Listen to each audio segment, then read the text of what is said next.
Abavuzi b'emmotoka z'empaka Ronald Ssebuguzi ne Leon Ssenyange bameze ttiimu ya Cranes abagusambira awaka ku bubonero 480 ng'ate Cranes efunye 465.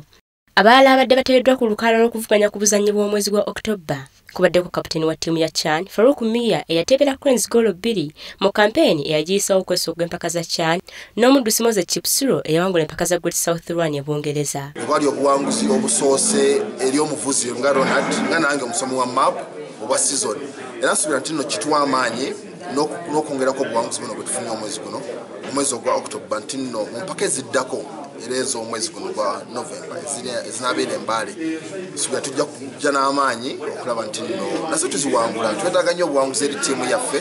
Okusinziira ku Ssenyange empaka z'ameefuga kate zibalemu okuwangula oluvannyuma lw'okwabya emipiira ebiri ku luvuga olusooka ku lunaku olwali lusembayo era okukakkana nga muvuzi munnaabwe Kukuranjat abalyebya n'eddakiika 6 mulambirira.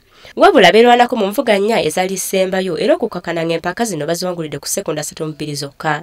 Ebizibu twalinamu eyo Rale twafuna punctures za mirundi 2 mu section esooka twafiirwa eddakiika 6 mu section eyo eyasookera ddala era mu muzannyo gw'emmotoka z'empaka kiba kizibu nnyo.